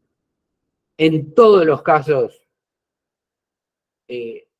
la respuesta fue favorable, estadísticamente significativa, salvo en uno, que es el que está marcado acá, que dice Not Significant Pain Reduction. Bien, bueno, eso para mostrarles más que nada, en líneas generales, que no estamos experimentando con nada, que contamos con evidencia de primer nivel de los centros más prestigiosos del mundo, con artículos y literatura que nos proveen líderes de opinión de muy reconocida trayectoria, publicados en journals de muy alto impacto. Digamos, no estamos haciendo ningún experimento con esto. Aunque no esté formalmente aprobado como indicación por la FDA, la utilidad de TMS en dolor es incuestionable. Pero bueno, los pacientes llegan con esto, por lo menos en mi experiencia, llegan con bloqueos, le infiltran la raíz dorsal o el ganglio anexo a la raíz dorsal con fármacos para aliviarle el dolor. Es cruento esto. Y a pesar de esto, a veces no alivian. O por radiofrecuencia con termolesión le generan una ablación, o sea, le queman una parte de la raíz dorsal para que no siga transmitiendo la información nociceptiva. Y entran, está bien, son mínimamente invasivos, pero bueno, no es lo mismo estar, como mostraba Máximo, estar sentado en un sillón de TMS, hablando con el médico, con un método totalmente inocuo, con total estado de alerta, sin ningún tipo de anestesia ni sedación, a ser sometido a estos procedimientos. O bombas de infusión, por ejemplo, los pacientes que usan opioides y que ya, si le queremos aliviar el dolor, lo tenemos que encharcar, que inundar de fármacos. Entonces se decide administrarlo directamente en el líquido cefalorraquídeo, se les implanta una bomba de infusión intratecal subcutánea que está programada y libera el baclofeno, la morfina, el fármaco que sea, directamente en el líquido cefalorraquídeo. Porque si quisiéramos alcanzar esos niveles, esas concentraciones en cerebro, dándolo por vía oral, serían dosis extrambóticas. Así que bueno, son pacientes que llegan así, y a los especialistas en dolor, que son los que realmente saben, los invito a contemplar la estimulación magnética transcraneal como paso previo a la indicación de estos procedimientos. Para ahí sí poder decir, ahora agotamos todas las instancias.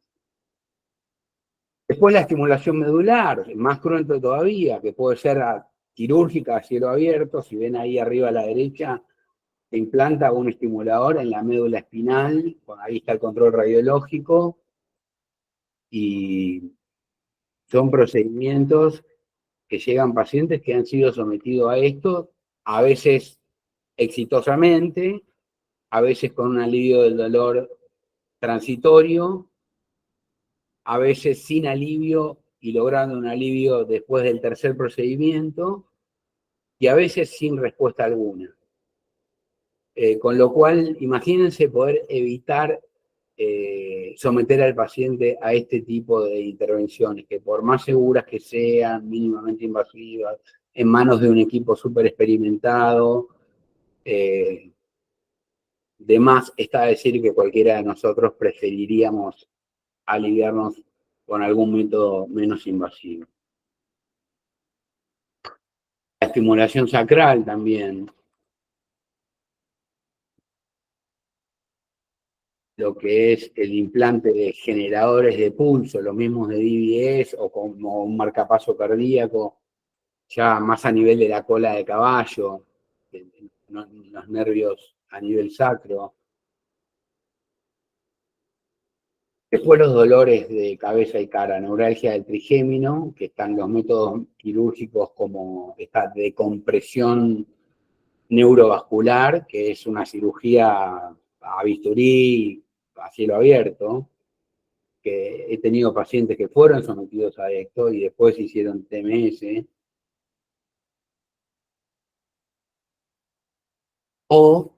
U otros procedimientos con neurocirugía estereotáctica, menos invasivos, pero bueno, entrando por la base del cráneo, por alguno de los agujeros, el redondo menor o el oval, llegando hasta el ganglio de Gasser, así a nivel de la arcada cigomática, es menos invasivo, y produciendo algún tipo de lesión en la porción del ganglio que está relacionada a la raíz del trigémino que duele, que suele ser B2. ¿Qué pasa a veces? Si no está en manos de un neurocirujano realmente avesado, puede que no tenga la precisión necesaria y por ahí generar una ablación que va más allá de lo que estamos necesitando. Por ejemplo, yo tuve una paciente de neuralgia del trigémino que fue sometida a este procedimiento porque el dolor en el labio superior era intolerable, no se podían ni lavar los dientes, y después de esto le empezó a doler el cuero cabelludo al lavarse la cabeza, o sea, le empezó a doler B1, la primera rama. Por eso, cuidado con esto. Algólogos, especialistas en dolor, tengan en cuenta TMS antes de estos procedimientos, no después. Y después la otra es la microcompresión con balón, que también es invasiva, o la risotomía por glicerol.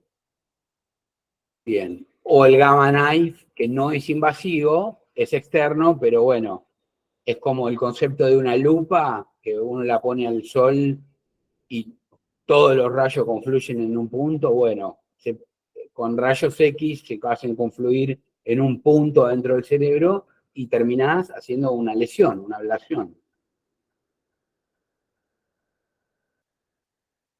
Después podemos, otros pacientes que llegan son los que tienen estimulación del nervio supraorbitario o infraorbitario, del nervio occipital mayor, en la neuralgia occipital, como vemos acá.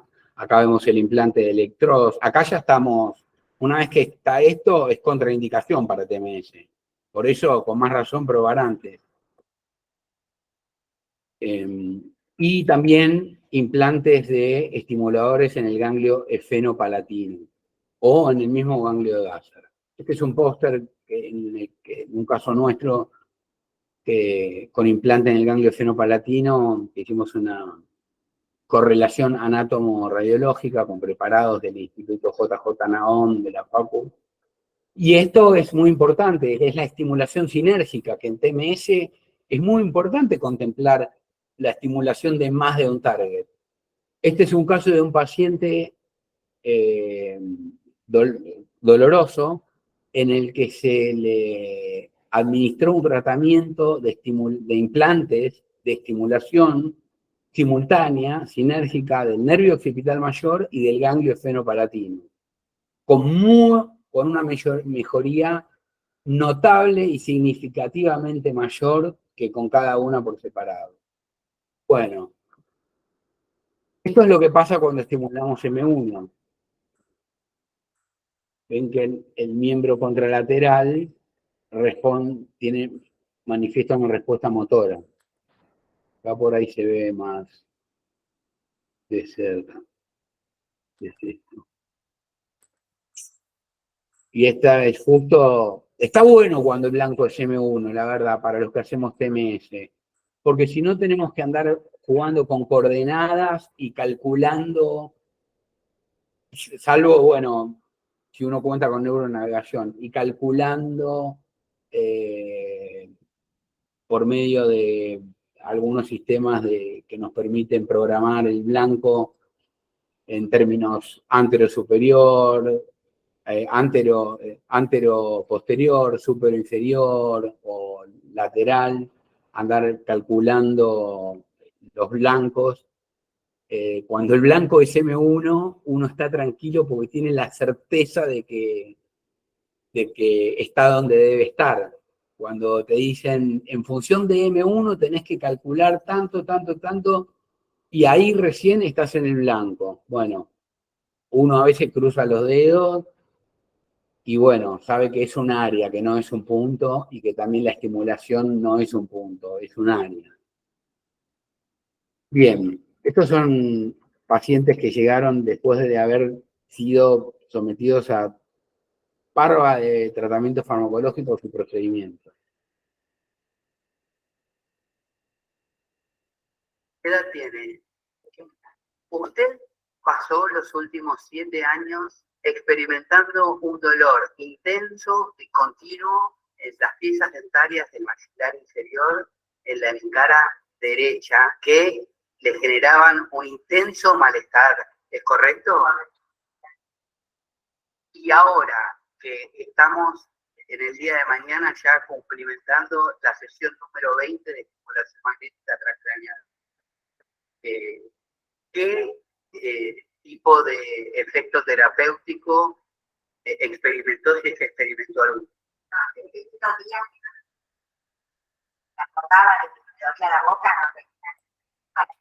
Bueno, a esa paciente le habían hecho toxina botulínica, intervenciones en el esfeno palatino, sin mejoría durante 7 años. Solo mejoró con TMS y con mantenimientos.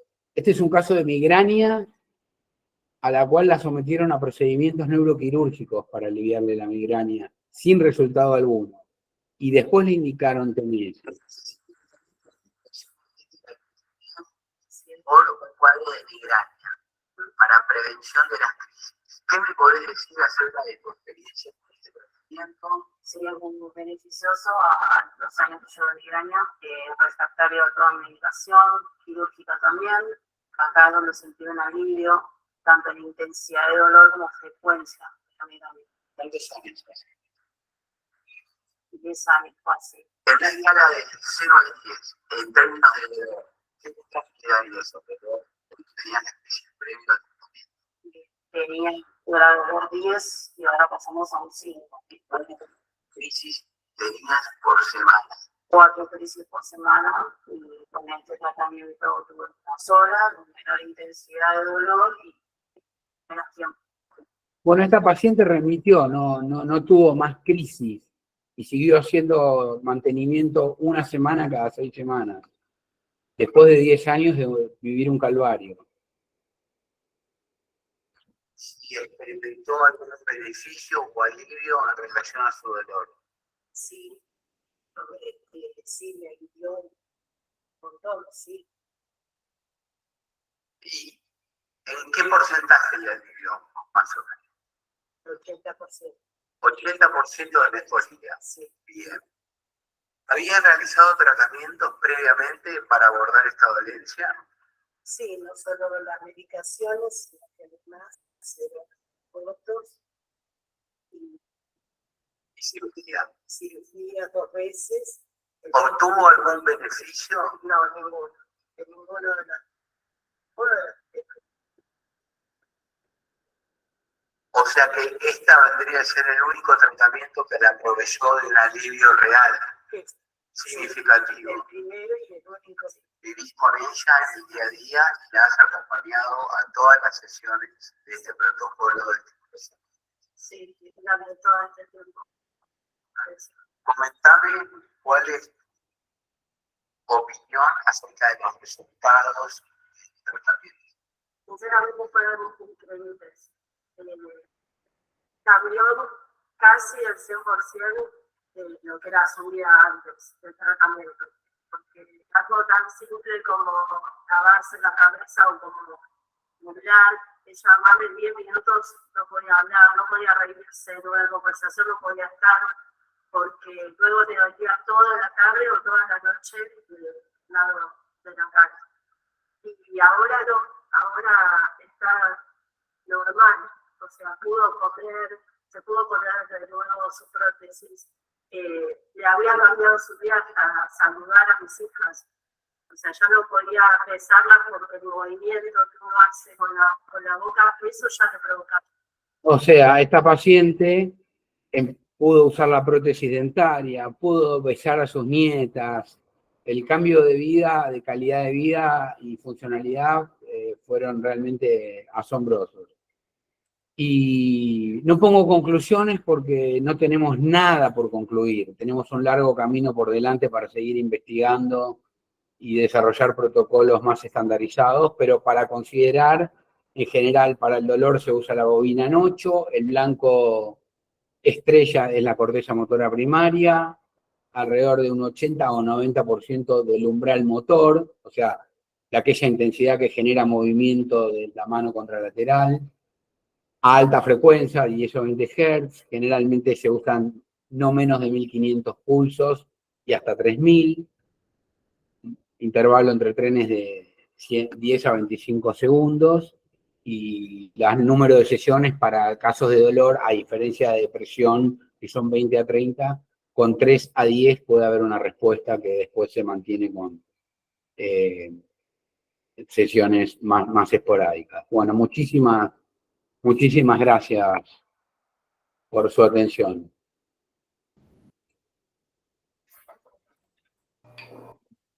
Muy bien, Leandro, muchas gracias por la excelente charla que nos diste. Como siempre, la claridad de conceptos y la didáctica, la forma de expresar los conocimientos. Muy instructivo, Leandro, una excelente charla. Y bueno, estamos acá. Máximo sigue, nos hizo el aguante también acá. Leandro está presente, así que podemos dar lugar a algunas preguntas. Tal vez no muchas por función del tiempo, que pasó bastante. Ahí levanta la mano Carlos Márquez. Los voy a habilitar para que puedan abrir su micrófono. Carlos Márquez Vigo.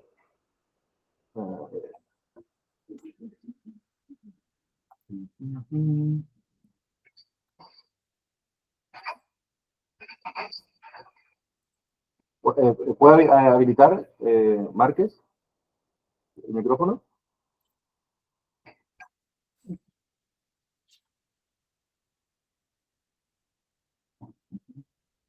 No se escucha. Decile, Dani, o que escriba y pasemos a otra pregunta, pero hay un problema de audio con Carlos, lamentablemente.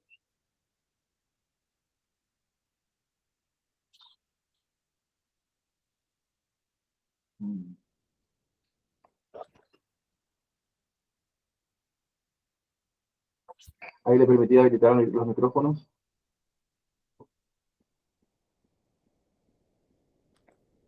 ¿Pueden habilitarse, Márquez?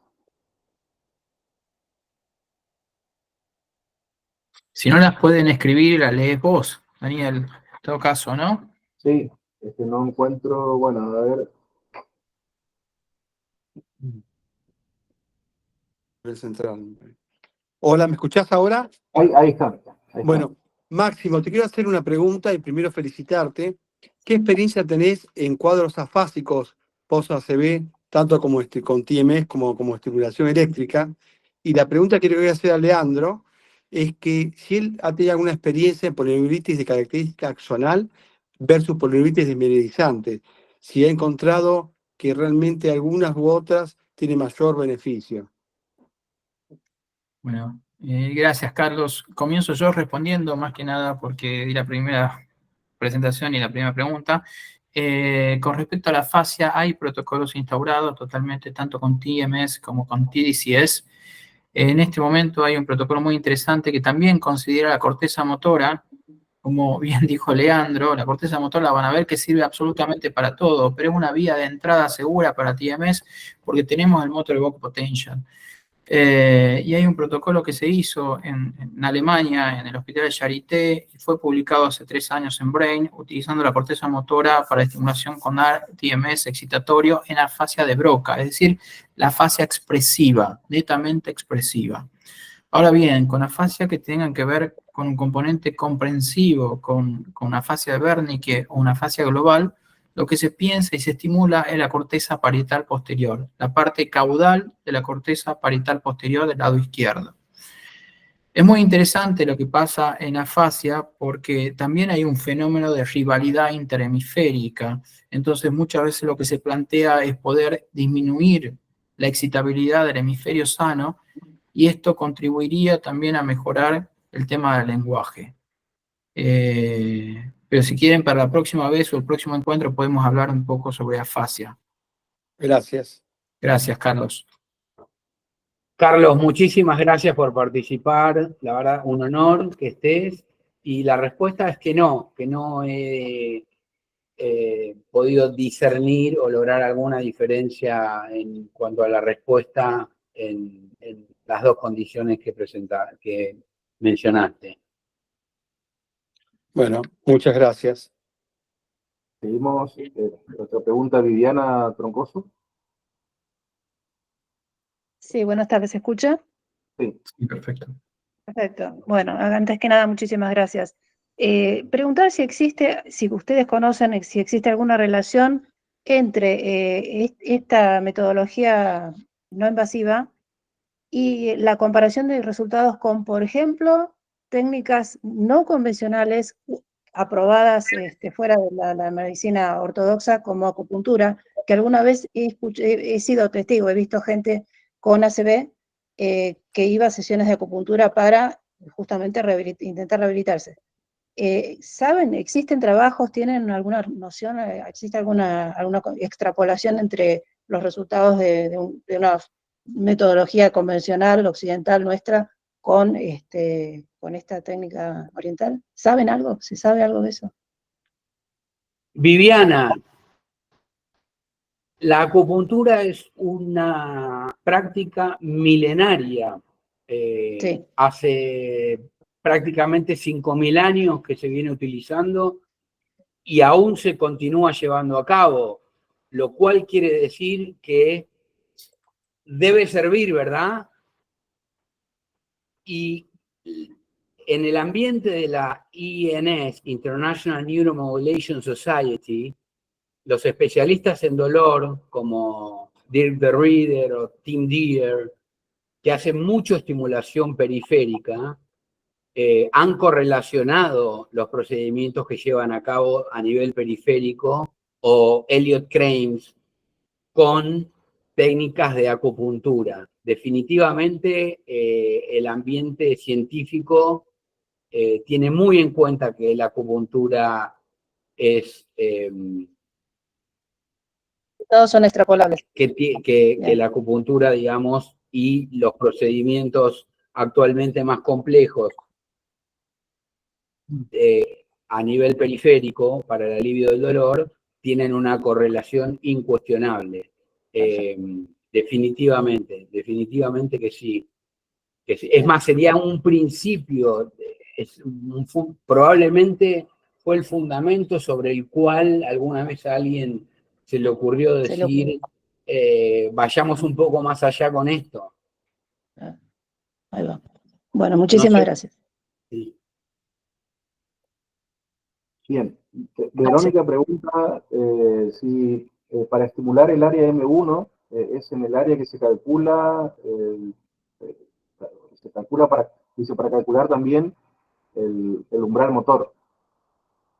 Sí, está perfectamente la pregunta y realmente uno tiene en consideración el M1, la corteza motora primaria, porque es fácilmente asequible. O sea, ¿qué quiere decir? Una vez que estimulamos tenemos la respuesta motora, entonces rápidamente puedes identificarla.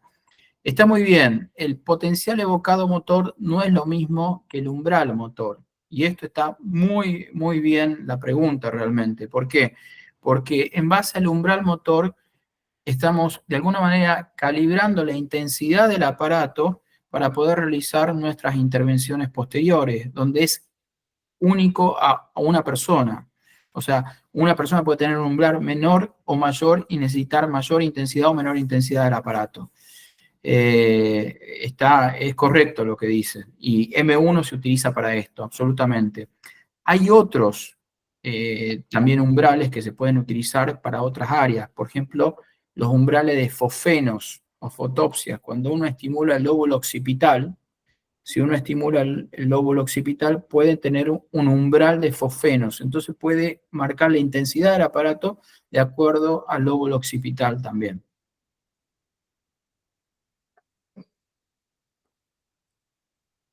Bien. Otra pregunta es, habías mencionado, Máximo, que teníamos por un lado la estimulación del área motora lesionada o la posibilidad de inhibir el hemisferio contralateral. Exacto, intacto. Esto generalmente se usa de manera selectiva, una u otra, o se combinan. Esta es una muy buena pregunta, no sé quién la hizo, pero realmente es muy interesante porque todos cuando comenzaron a utilizar las técnicas no invasivas, más básicamente para excitar el hemisferio que está comprometido, M1 que está enfermo, y después vieron que bajando o inhibiendo el hemisferio sano también mejoraban, lo primero que nos viene a la cabeza es tratar de combinar ambas técnicas. Entonces eso se hizo también.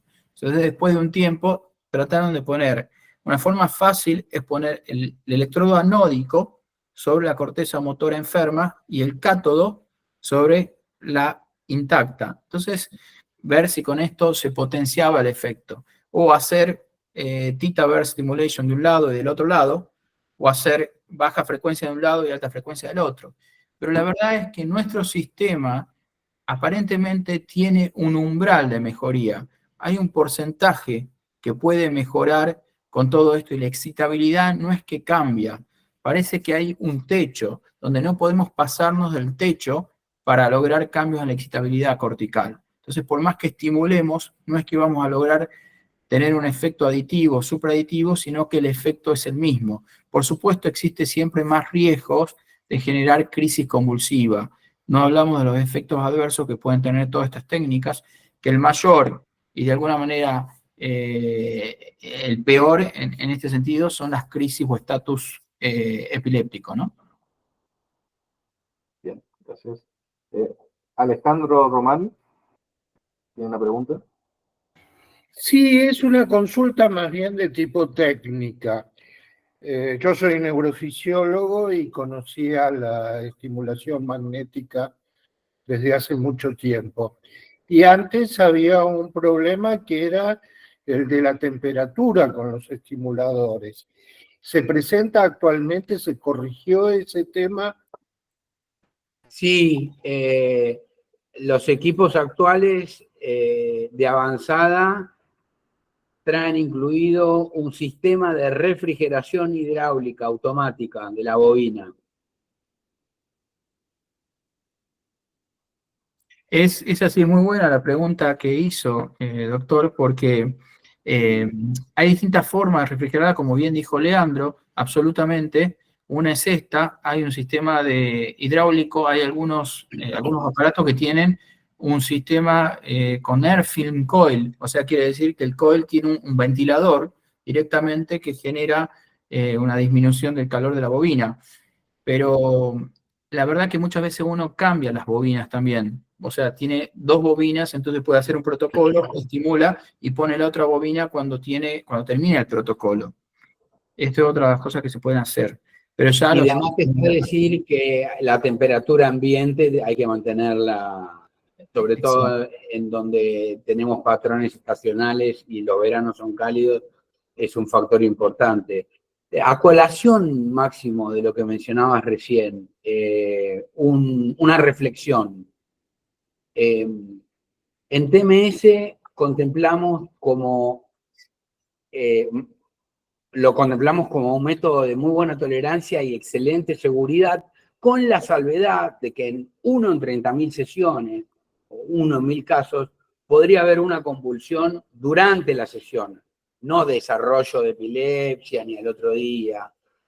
Y a veces se lo contempla con mucha temerosidad y nos olvidamos que hay otro método terapéutico no invasivo de neuromodulación que ya va a cumplir 100 años y se sigue usando, cuyo mecanismo de acción implica per se inducir una convulsión. Con lo cual, si llegase a haber una convulsión como efecto indeseado en un procedimiento de TMS, no reviste la gravedad de un sangrado, de una infección o de una arritmia cardíaca, ¿verdad? Sí, yo estoy totalmente de acuerdo con lo que dijiste, Leandro, tomando en consideración que estamos hablando de pacientes que no tienen alteraciones estructurales del sistema nervioso. En pacientes con accidente cerebrovascular, traumatismo craneoencefálico, o pacientes, mismos pacientes con trastorno degenerativo del sistema nervioso central, como algunas demencias, tienen cierta propensión a padecer crisis convulsiva. Entonces, si hacemos TMS, por supuesto hay que tomar el recaudo. Uno de los criterios de exclusión de un paciente para realizar TMS es que haya tenido una crisis convulsiva previa. Entonces, un paciente que tenga una lesión estructural, sobre todo si es supratentorial, tiene mayor posibilidad de desarrollar una crisis o un estatus epiléptico. Por supuesto que para depresión refractaria, esto a nosotros no nos preocupa en demasía. Ahora, es así, inclusive hay aparatos modernos que no es terapia electroconvulsiva, que hacen una terapia magnética electroconvulsiva. O sea, se buscan las convulsiones a través de pulsos magnéticos. Y esto se puede hacer y aparentemente sería mucho más seguro. Está bien. Pero bueno, pero hay que tener en consideración si hay trastornos estructurales, si el paciente está medicado con medicación antiepiléptica, si el paciente está medicado con algunos medicamentos que de alguna manera bajan el umbral epiléptico. Por ejemplo... Correcto. Claro. Especialmente en depresión, como propio y demás. Tal cual. Tenemos en honor de que está entre la audiencia la doctora Ruth Alcalá Lozano de México, quien nos va a deleitar seguramente pronto con una charla en uno de los próximos módulos. No sé si está escuchando, pero está conectada. En ese caso, Ruth, si tiene algún comentario, alguna observación, será más que bienvenido. Bueno,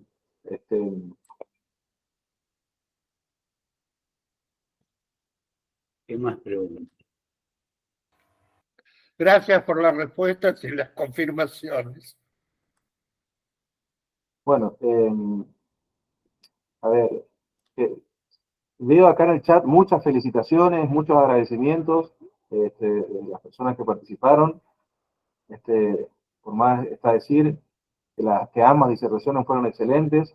Creo, Leandro, que esta cuestión de poder pensar en TMS como una posibilidad previa a un procedimiento cruento e invasivo en el tratamiento del dolor, creo que es una función que como médicos todos tenemos que tenerla en cuenta, más allá de la especialidad que cada uno haga, porque siempre nuestro abordaje tiene que ser de lo menos invasivo a lo más invasivo, de lo menos cruento a lo más cruento en el tratamiento de cualquier patología, y esta es una posibilidad de abordaje en el tratamiento del dolor. Y no solo del dolor, voy a cometer, digamos, me voy a tomar la libertad de digamos, salir, digamos, estar circunscripto a la temática de hoy, en todas las condiciones, digamos, los prospectos y las indicaciones de que tiene que haber fallas a cierta cantidad de fármacos con ciertas estrategias para que recién sea una indicación razonable, son producto de los seguros médicos, porque son procedimientos onerosos en Estados Unidos. Entonces, antes piden que, bueno, en depresión que falles con 2 fármacos distintos, con estrategias de potenciación y combinación para recién ahí empezar a hablar del tema. La realidad es que uno tiene que sopesar estas cuestiones formales, regulatorias o de prospectos de productos y y fármacos con la conveniencia y las preferencias del paciente. Tal vez el paciente prefiere tomar menos fármacos y empezar estimulación magnética antes, o tal vez puede combinar y empezar desde el inicio con estimulación magnética. No estamos hablando de una modalidad que desde el punto de vista de la tolerancia y la seguridad nos haría pensar que es totalmente argumentable dejarlo como última instancia. Se puede plantear empezar mucho antes. El tema de la espera es por cuestiones de financiamiento, no por temas asistenciales. No sé si Máximo está de acuerdo. Sí, absolutamente, Leandro. Considero que hay intervenciones que todavía, desgraciadamente, usted sabe, en la FDA tiene una aprobación del 2008 para el tratamiento de depresión refractaria y cada vez más se están viendo que existen, por supuesto, trials que son más interesantes como el último que presenté y estoy seguro que próximamente habrá mayor aprobación, no solamente para el tratamiento de la depresión, sino para el tratamiento de distintos tipos de dolores, la rehabilitación de la fascia, trastornos cognitivos, pacientes parkinsonianos, y esto es una cuestión de tiempo. Y que hay intervenciones que son como esta, costo efectivo o riesgo efectivas, no cabe la menor duda, como dijo Leandro.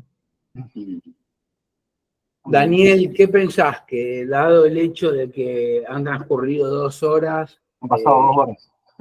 ¿Qué? Creo que esta es la charla en la que más tiempo nos extendimos. Puede ser. Es la única en la que hubo 2 disertantes también. Sí. Es una variable que hay que tener en cuenta. Son charlas largas, son temas interesantes, la gente se quedó, ahora ha mermado, pero... Pero aprendimos algo. Muchísimo. Que la próxima, el doctor Zimmerman debe abarcar un módulo entero, porque nos quedamos con ganas. No, yo pido disculpas, yo traté muchas veces que mucho abarca, y la verdad es que por ahí concentrarme en algo más específico, yo pensé que la rehabilitación motora en accidente cerebrovascular por ahí era más específico, pero me quedé por ahí corto, tendría que haber sido un poco más conceptual en algunas cosas más específicas de la charla. Pero fue una charla excelsa, realmente fue brillante, en la que mostraste evidencia producida por vos. Eso tiene un valor incuestionable, con lo cual ya sabemos que en otra instancia vamos a tratar de aprovechar más. Bueno, muchas gracias, Leandro, pero lo que vos mostraste, todos los casos clínicos, es una evidencia de experto también. Entonces, también es una evidencia al fin, y muy importante, por supuesto. Va a tener que hacer más módulos para el próximo curso. Sí. Totalmente. Bueno, estaremos viéndonos en un par de semanas con el próximo encuentro, así que muchas gracias a ambos y hasta la próxima. Bueno, gracias a todos. Muchas gracias. Chao. En